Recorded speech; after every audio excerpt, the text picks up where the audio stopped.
What's up, you guys? So it's like 1:48 on Monday, the day after we came back from Canggu, 1:48 p.m.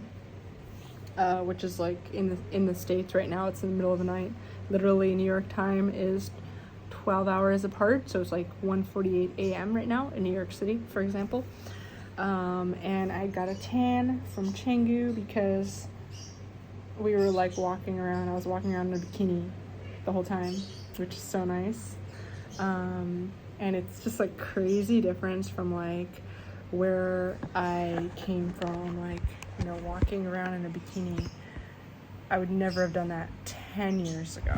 You know, I'm 30. I would never have done that when I was 20. I was in the ultra-Orthodox Jewish community. I was, you know, ultra-Orthodox, traditional Persian. Like, I would never walk around in a bikini. And I did. I walked around in a bikini in Canggu, and everybody was walking around in a bikini. A ton of men were walking around shirtless or, you know, in their shorts or whatever.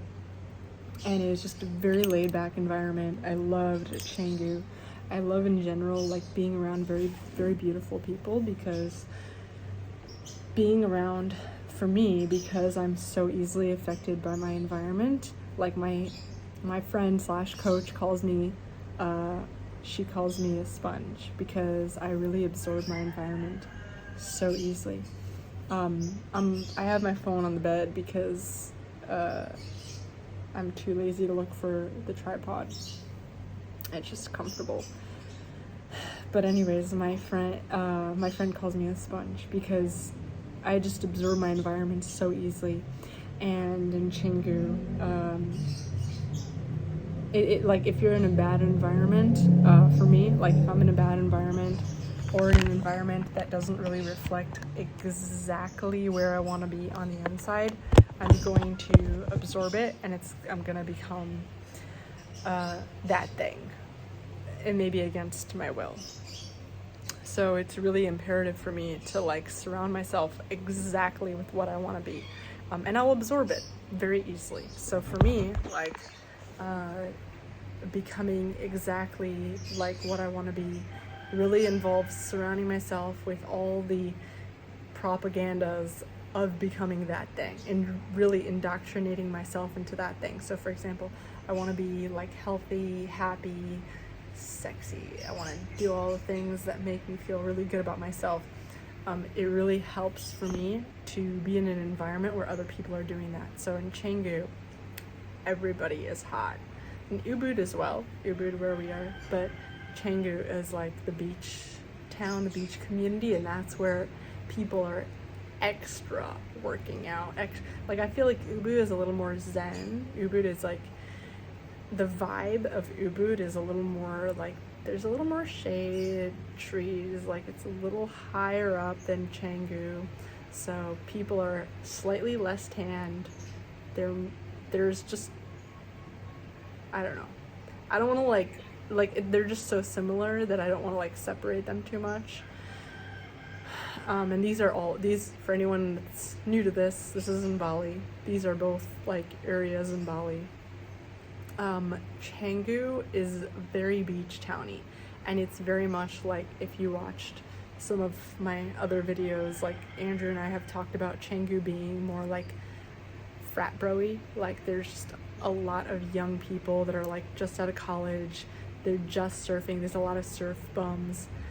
We were surf bums for the weekend, which was so nice. I love being a surf bum. I loved being a Canggu surf bum. It was fun, and walking around in bikini is fun. Being surrounded by beautiful people that are doing whatever they want is fun. Feeling like I can be beautiful and do whatever I want is fun. And, you know, this might not seem like a revelation for a lot of people, because it's like, you're just like, well, if you want to do what you want to do, you should just do it, right? But if you're extremely sensitive like me, and you absorb like your environment like a sponge, then if you're around like people that are not happy, they're not doing what they want, they're not healthy, they're poor, they're just not where you want to be, then it's just really hard to be that. I really actually feed off of the energy of others quite a bit. And for better or for worse. And like,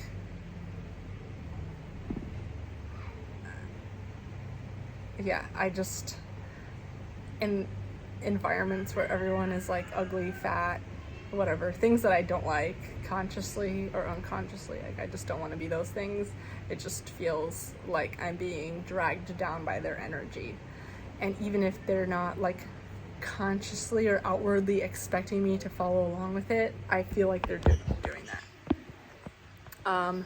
So it's very liberating for me, and I also feel guilted. Like, you know, I discovered this recently in like a hypnosis, like a past life hypnosis therapy with my friend back in Mexico. I discovered that a lot of my actions come from guilt. Like a lot of the dynamics that I have been subconsciously playing into are out of guilt, but like deep down, I'm actually not craving to be sad or depressed. I just have been doing a lot of these things that make me depressed. Like in the past, like I feel like I've been playing into dynamics that make me depressed, sad, despairing, whatever, poor, ugly, like scarce, all these things, in large part because of guilt. Because when I was very little, I was surrounded by people that had these things, and even though like I didn't feel those things inside, like I didn't need to feel those things in order to survive. In fact, those things were hindering my longevity and my survival. I would absorb them and I would play into them because of an act of guilt, because I didn't feel like worthy of doing those other things that I wanted when other people around me were suffering. So that's how it's been for a while, and then I kept playing into that. And I've been learning about this. Like I kept playing, you know, I've been reading books, learning about my shadow, playing into these constant cycles where I attract myself and I attract others into this relationship of where I need to be around scarcity, depression, poverty. Like I need those things. I need to be around people that are ugly, that are hopeless, and I need to play into it also, because I subconsciously might believe that the world has to be like that. Poverty has to exist, sadness, despair, like all these negative things, because it was there when I was really little. So I just believe that like that's the real world. The real world is sick. The real world is sad, depressed, poor. So I would like play into those dynamics because subconsciously I really believe that that's how I'm going to become strong in the real world. You know, if I can learn how to just appease those forces and play into them and like show my poor side to the world, flaunt my scarcity, flaunt how poor I am, flaunt how sad I am or depressed I am, which like there is a good thing about expressing myself and being vulnerable, which I really enjoy and appreciate, like being vulnerable with you guys, which I actually don't even feel like I have these dynamics with my channel. It's mostly in my personal life, in my real life.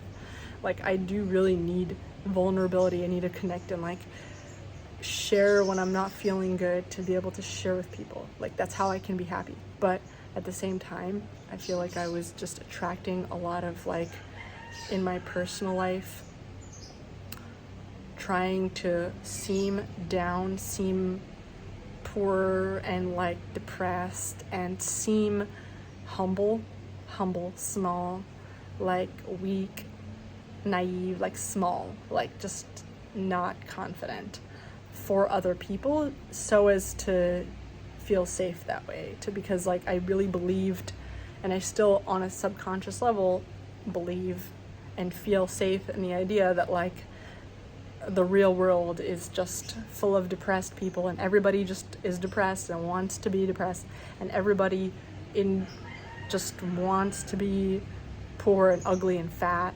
And so in order to like be safe in the world, I have to at least pretend that I am those things. And that's not true. And I mean, it's not true to this version of me that is spending so much time around people that are happy and beautiful, because I'm just in a different paradigm now. So anyways, that was a long-winded rant. But for some of us, our environment really affects us. And I know that some of you are not like that. Like, I know that some of you actually can go through your environment hard as steel. You can be in an environment where everybody is poor and still see yourself as completely capable of wealth, happiness, do whatever you want to do. You can be in a room where everybody is telling you that you're shit and still see yourself as awesome. You can be in a room where everybody is moving to the right and you can move to the left. Like, you can just totally go through it unbothered. But a lot of us don't have that tool yet, and we're like working on it. For me, it's just a big, huge thing about reinventing myself throughout life has always been whatever I want in the world. It wasn't ever only enough to just want that thing. Like, it has always been a cheat sheet for me, to literally like live in a place where people are having that thing and doing that thing. So I want to be a famous media producer, live in DC, and which I like, yeah, it works. You want to be a famous media producer, be in a place where there's a lot of media producers. You can't, eventually you'll get picked up and become a media producer. I want to be very zen, go live in a place where people are very zen. Like, I want to be whatever it is. But ultimately you have to keep exploring within and like find out if it's really what you want or if it's what you think you want. And like, you know, I saw something interesting where someone was talking about Joe Rogan, podcaster, and how Joe Rogan became like made his money as a podcaster. He spent 5 years not making any money on his podcast. He was just doing it because he enjoyed it. And then years later, he's making $14.5 million a year from his podcast. This is a tweet that I saw. And Joe Rogan is making $14.5 million from his podcast annually, or at least now he is, or this past year he did, I don't remember. But the first 5 years, he didn't make a penny. And he just kept going at it until it worked.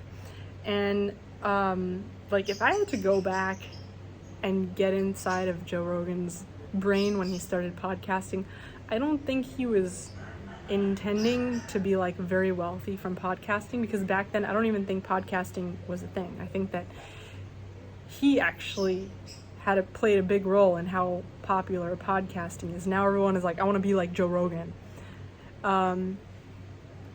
But I don't think that the universe necessarily rewards you for only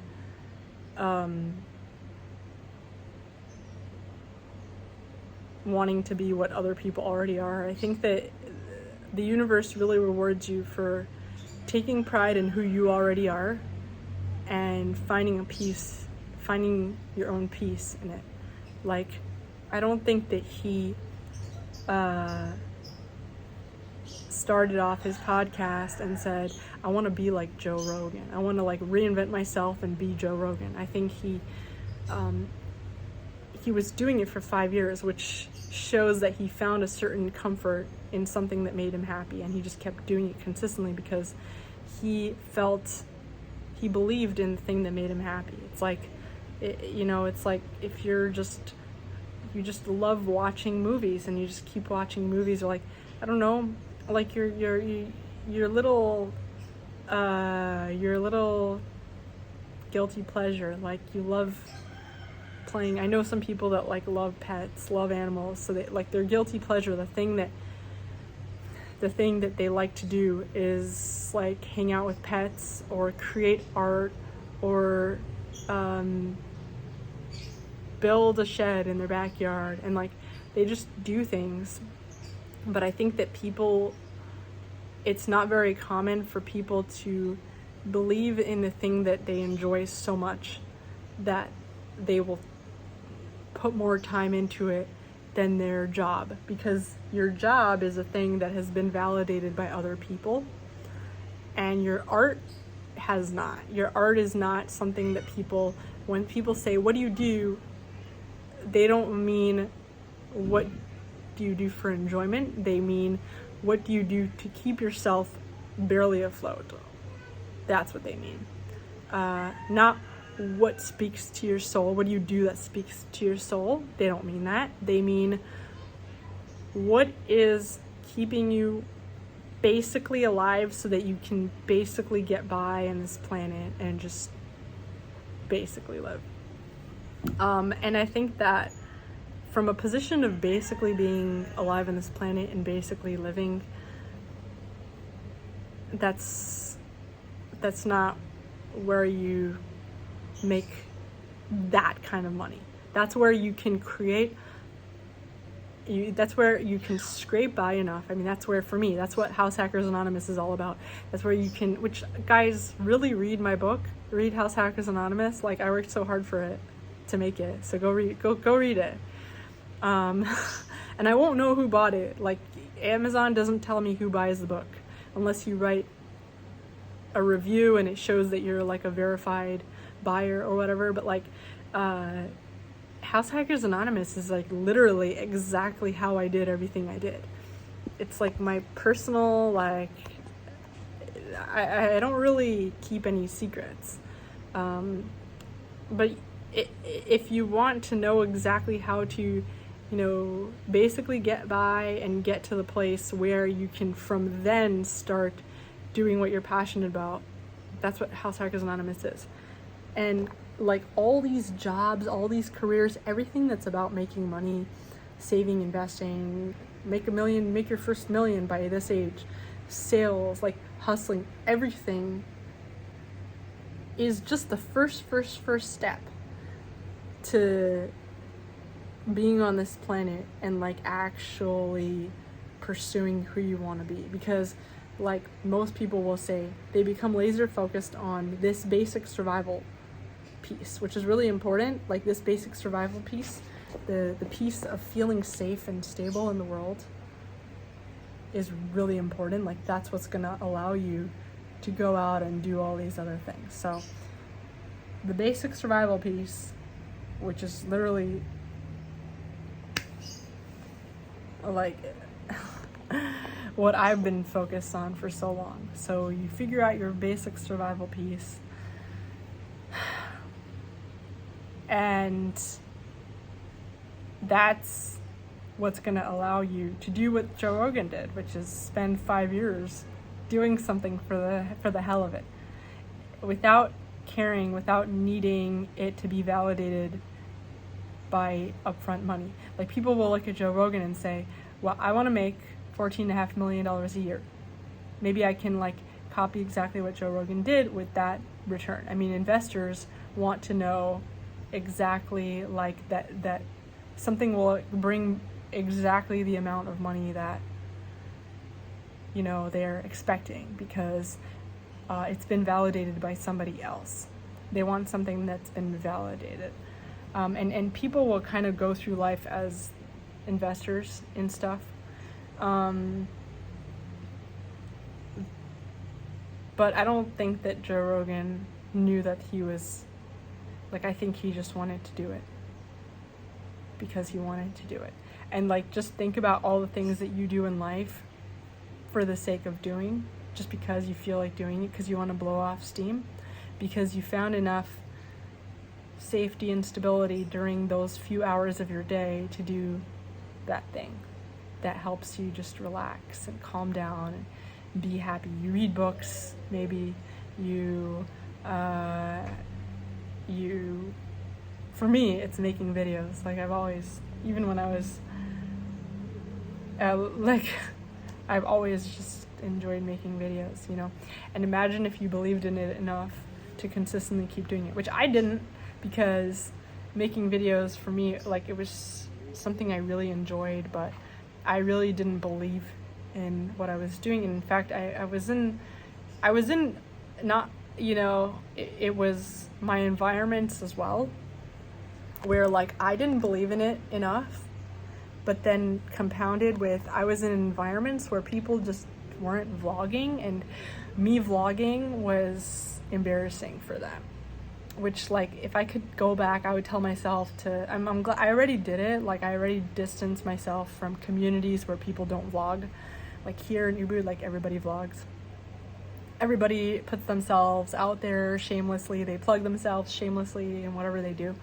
But like, for the longest time, I just felt like the real world had to be places where people just don't vlog.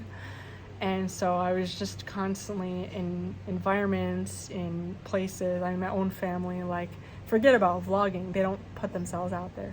Nobody puts themselves out there the way that I craved to put myself out there, you know? Like, I really just always craved this constant attention. I craved something that I was just around places where nobody craved that thing that I craved.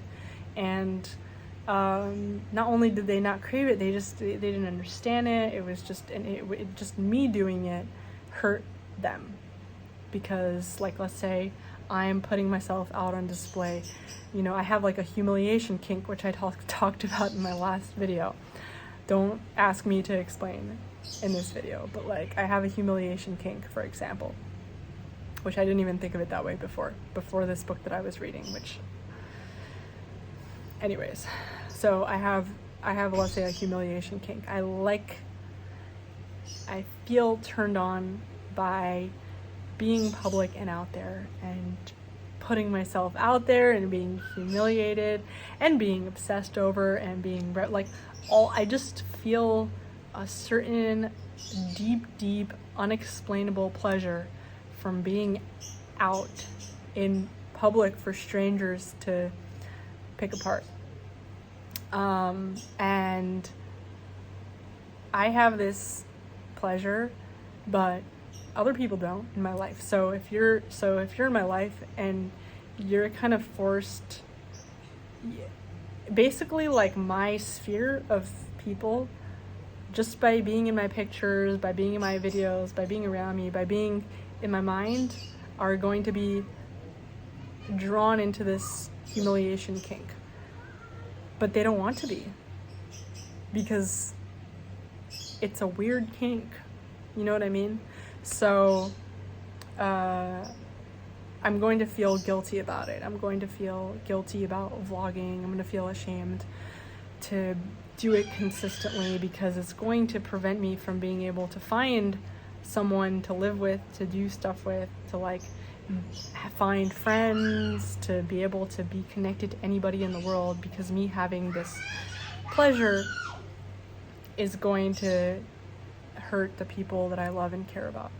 And I didn't feel safe that I could be in the world as myself with my exhibitionist pleasure. Maybe I should call it that, exhibitionist pleasure, and still be proud and still be connected to my friends and family and all these things. So yeah, changing environments really did that for me, where I can be in a, you know, where I can be proud of what I like, and then also feel like my environment validates me, even if it's just being in an environment where you're surrounded by animals. So animals don't care. Animals are exhibitionists by nature because they just poop in public. So that's just like one example.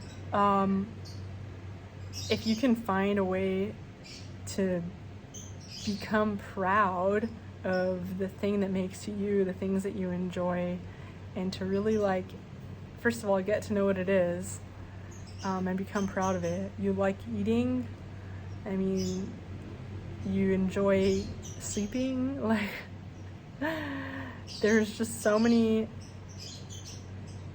pleasures that are just part of living,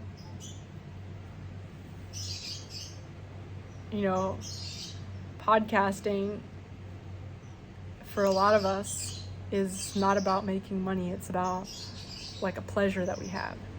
And so if you can feel safe in it and do it consistently. Anyways, I'm going on a tangent. But I think the main point that I want to bring about in this video is that it's really impossible or near impossible to reinvent yourself and to become the thing that you want to be when you're in an environment that doesn't really support it. And and it doesn't have to be an environment of people. It can also just be a situation, like a situation that supports certain dynamics. That if you were to analyze every single tiny aspect of your situation right now, so that your situation is like your context. Every single part of your context supports who you are right now. Like the place that you live in supports who you are right now because you're the kind of person that would pay rent or mortgage to be in that kind of place. The environment you're in supports the kind of person you are right now.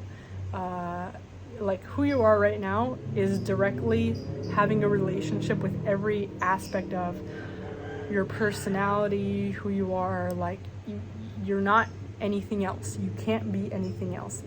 And you might say that you want to be something else, and you might have been saying it for the last 20, 30 years because it makes you feel like you are moving somewhere when you think and feel that you want to be something else. But chances are every subconscious ounce of your being supports who you are right now. And your world and your environment and your friends and family, all these things fit with you in the way that you are right now. And it's not really going to change.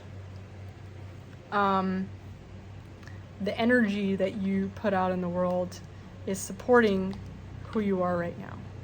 And so in order for your life to change, like there would have to be a lot of radical things shifting in your life that would all be shifting at the same time. Like one of those things changing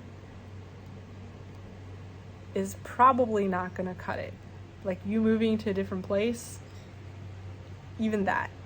Like you moving to a different city, a different town, you're probably going to resume the habits of your old city, your old town. You're probably going to sign up for a gym if you signed up for a gym in your last time. You're probably going to attract the same types of people.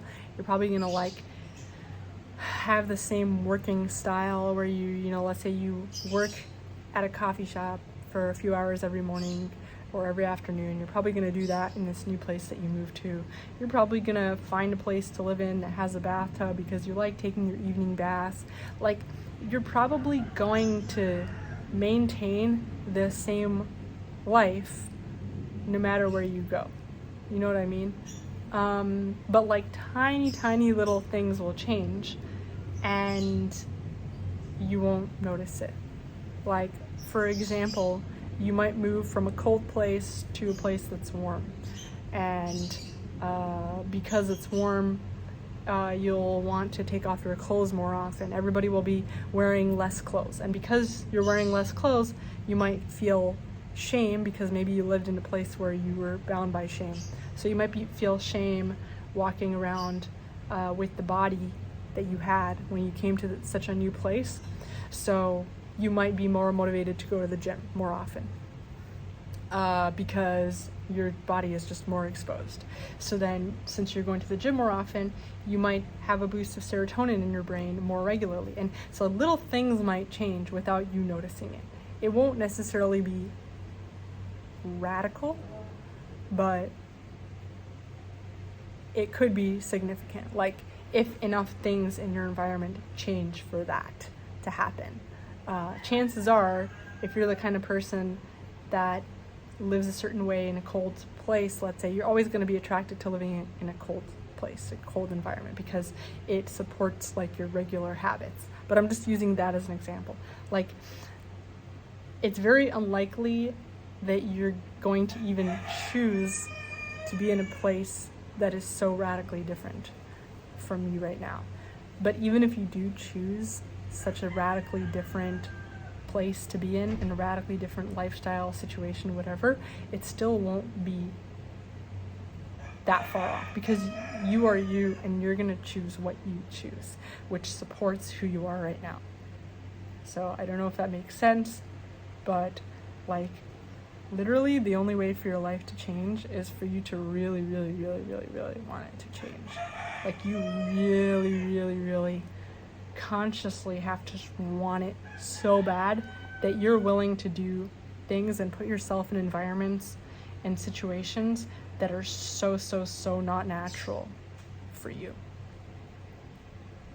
Like beyond moving from a cold place to a warm place, or moving from a warm place to a cold place.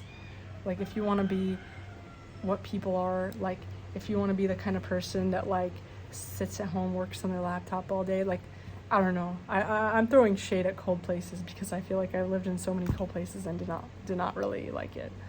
It's not me.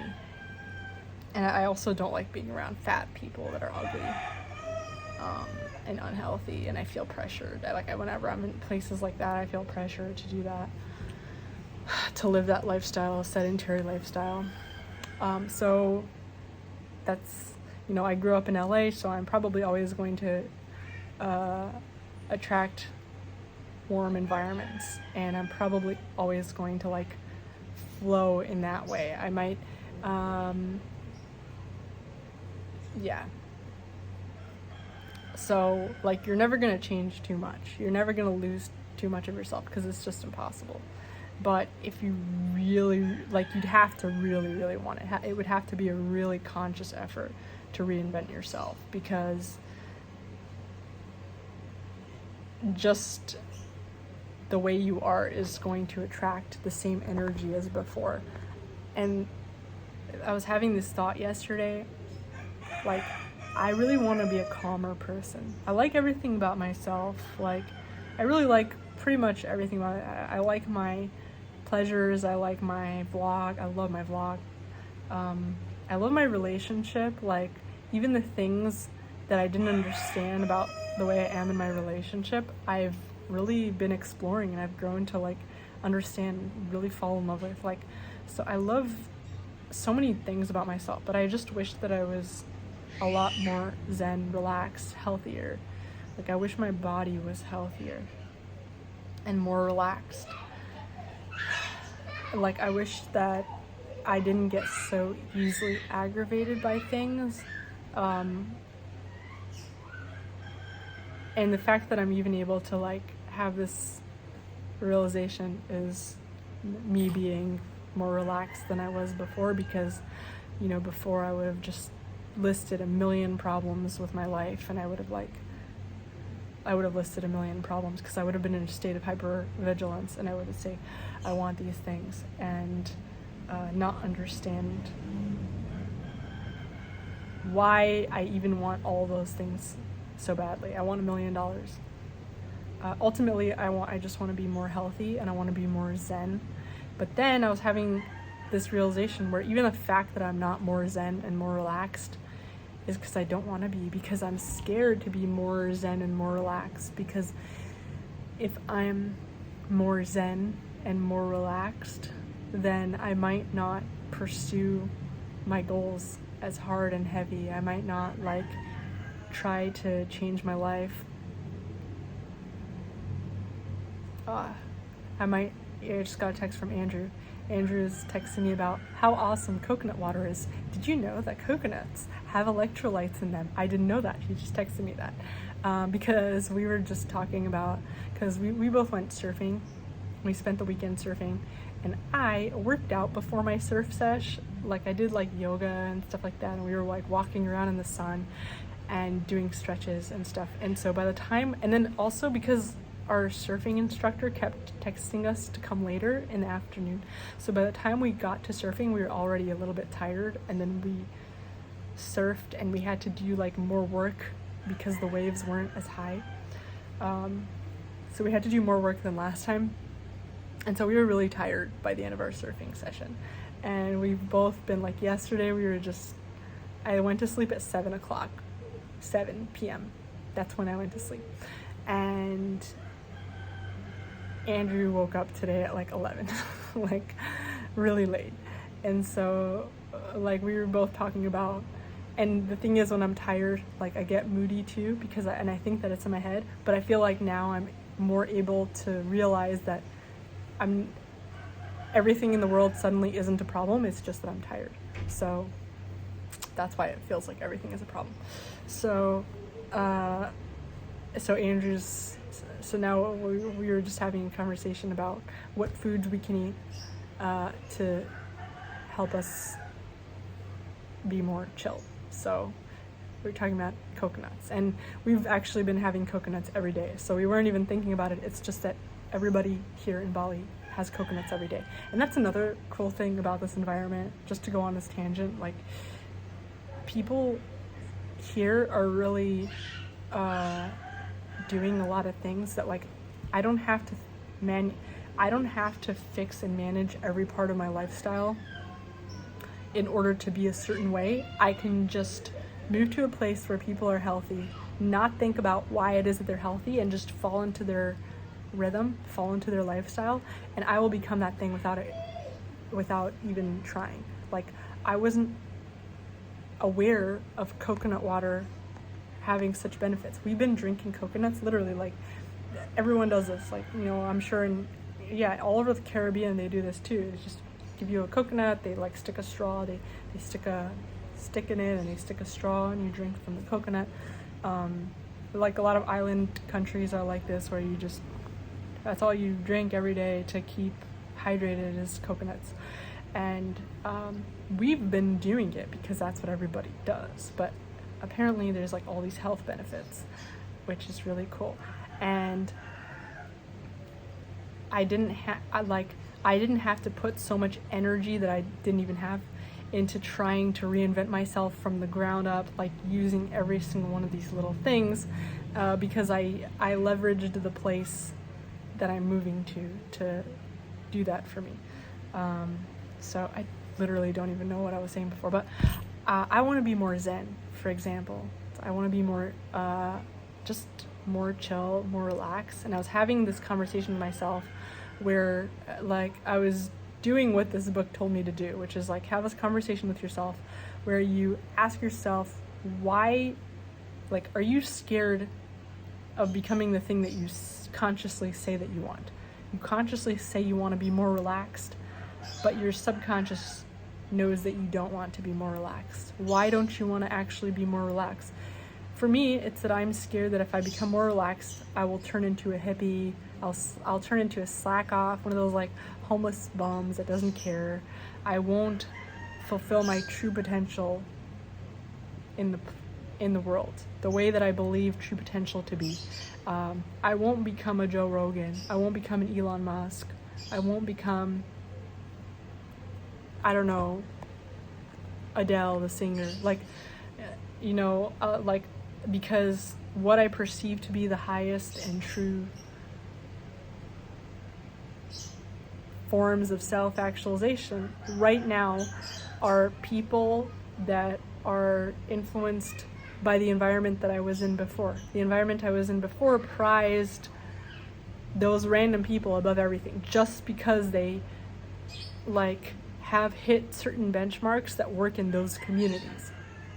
But there's a lot of communities that don't know who Joe Rogan is, that don't believe it or not. But see, you might not even believe it because you live in a paradigm that is so wrapped up in that. So, anyways, there's a part of me that's still stuck in that mentality that I want to be like these specific people that are on this very high, fast-moving frequency of like moving really fast, that they aren't doing, like, in order to be those people. I don't know what Adele's personal life is like, or what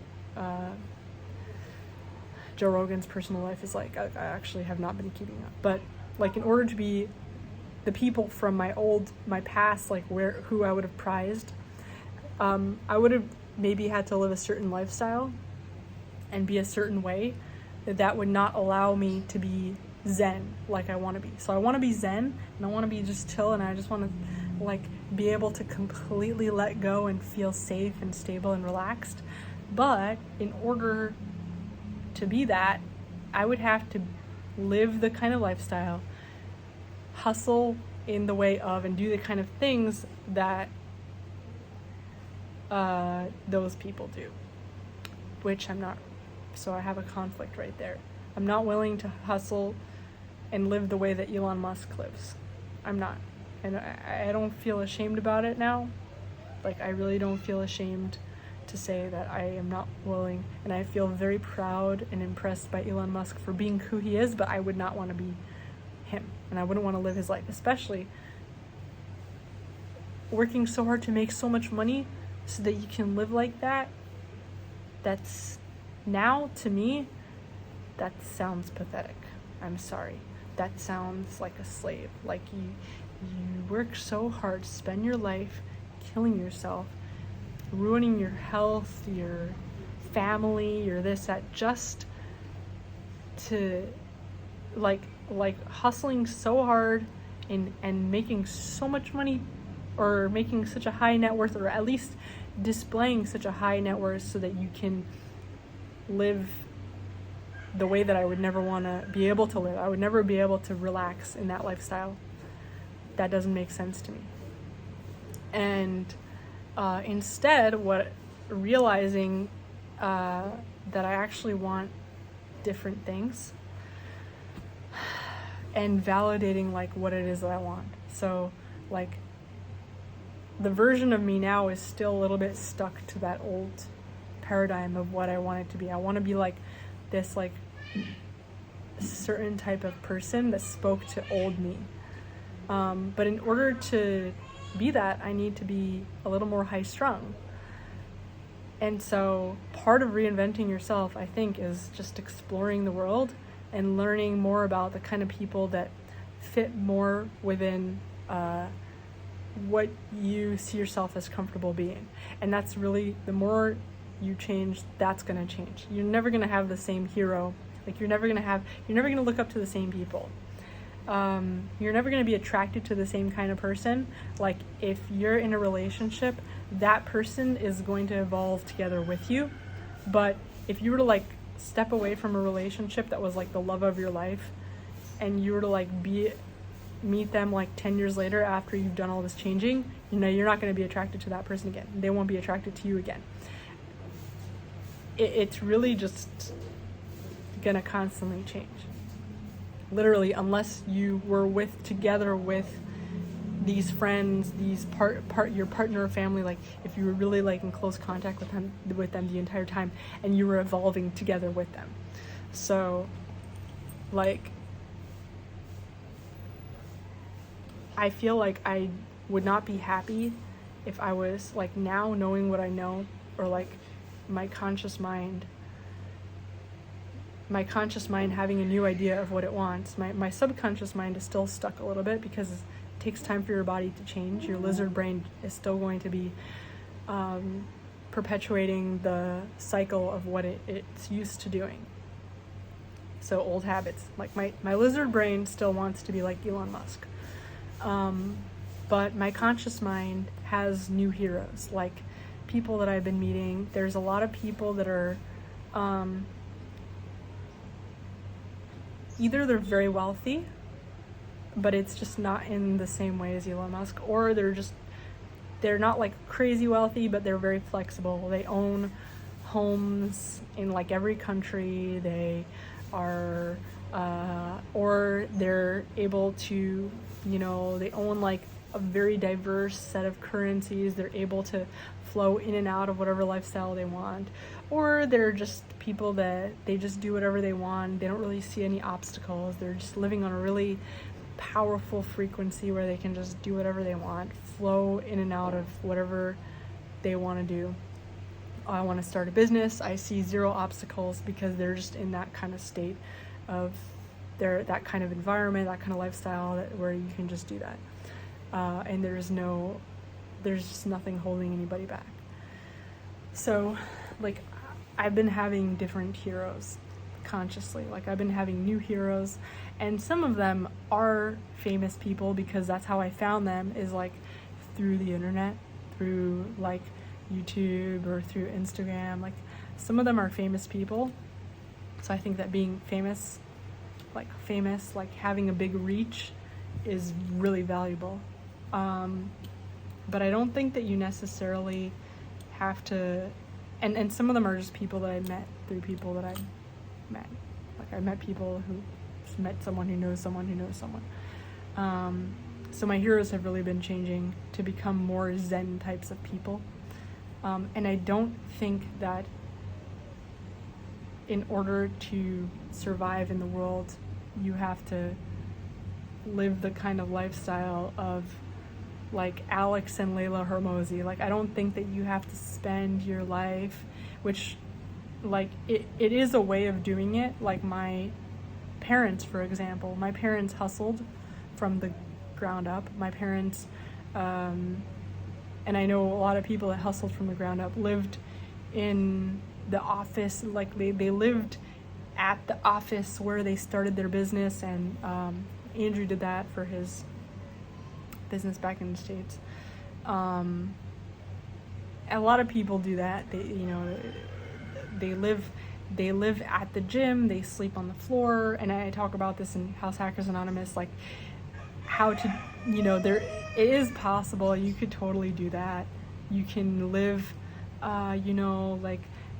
live on your friend's couch for 7 years while you build your business, or you can hustle this, the same way that Elon Musk did, the same way that my parents did. Just live in total poverty and live like the cockroach on your windowsill, like for years before you make it work. You can really, really hustle and make it work that way. But I realized that I just didn't want to do that because it would come at the cost of my health. And I'm seeing my parents' health deteriorate quite a bit at a very young age. My parents, I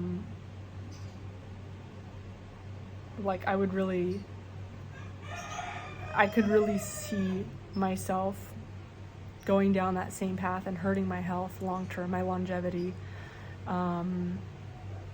by living in a way that didn't make me feel safe.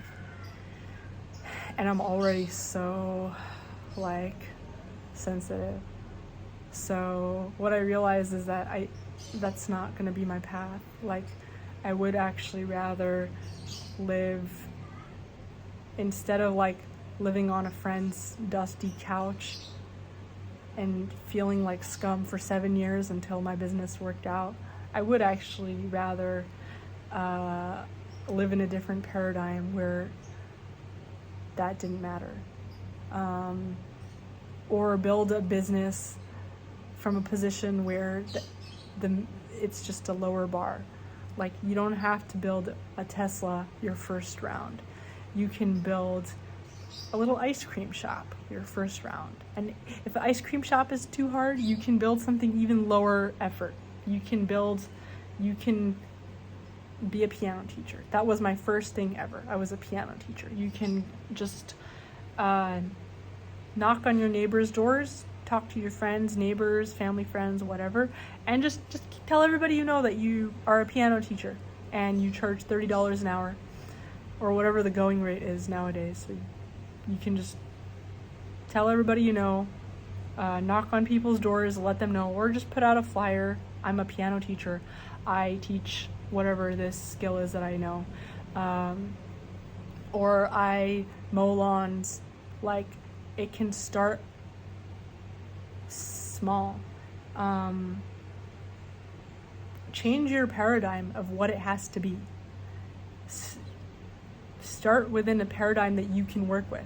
And I think a lot of what bothers me about reinventing yourself in a lot of the worlds that I've lived in before this, mostly back in the States, is people will want to reinvent themselves to be something that is completely unattainable from what they are, inaccessible. Like right now you're a wage slave. I don't care how much you're getting paid. If you're an employee, you're a wage slave. it would take you a very, very long time to build the system that you're working for, because you're a wage slave. You are somebody's biatch. And I'm not trying to make you feel bad when I say this. I'm just trying to bring perspective. It doesn't mean that it's going to take a really long time to build a business. It just means that the business that you're working for, it's your boss, it's your boss's job to offload, to get the greatest deal, to make money, basically offloading the hard work onto you so that they can make a profit, right? It's your boss's job. So a lot of people are working within systems that are like so tenured, so deeply established, where it would take, if you were to build the corporation that you work for, it would probably be impossible. But if it was possible, it would take you many, many years. If it was possible, it would take you many years and a lot of money to start. Whereas, like, if you were to just change your paradigm and you were to say, okay, I'm a wage slave for CVS. Like, I work for CVS right now. It's my job. But I want to be an entrepreneur. I want to be the owner of CVS. Instead of trying to be that right now and maybe getting disappointed, what if you were to make things a little easier for yourself and say, I can't create CVS right now because I'm literally CVS's biatch. I can't like suddenly be the king of CVS when I'm their biatch right now. But I can create another business. I can mow lawns. But I'm just joking. Like, that's just whatever it is that you can do with the money, the time, the resources that you have. I can do this little business. But maybe you maybe you can only do a little business from another country that is very cheap, because you literally can't even afford the basics. You literally can't even survive month to month. So you can figure out, like, if you can first accept this idea of like, I'm going to change my paradigm. I'm going to start a business that is not going to be CVS. It's going to be much, much, much more attainable for me. And I'm going to be proud of it, because you don't have to be the owner of CVS right now, because it's literally impossible. So I'm going to go and create an ice cream shop in another country. And then I'm going to graduate to making that ice cream shop into like a restaurant. And then I'm going to graduate into making it like, I don't know, like a little Airbnb or hotel or something. And then I'm going to graduate towards making it into like a chain. And then I'm going to like I'm going to sell it. And then I'm going to buy like a very, very new CVS competitor, pharmaceutical company that's just started. And then I'm going to compete with CVS. And then maybe I'll buy CVS. And then you can be the king of CVS. So just understanding and accepting the process. Okay, Andrew's texting me because we might be late for our massage. So I'm gonna go now. Goodbye. And I'll see you guys in the next video.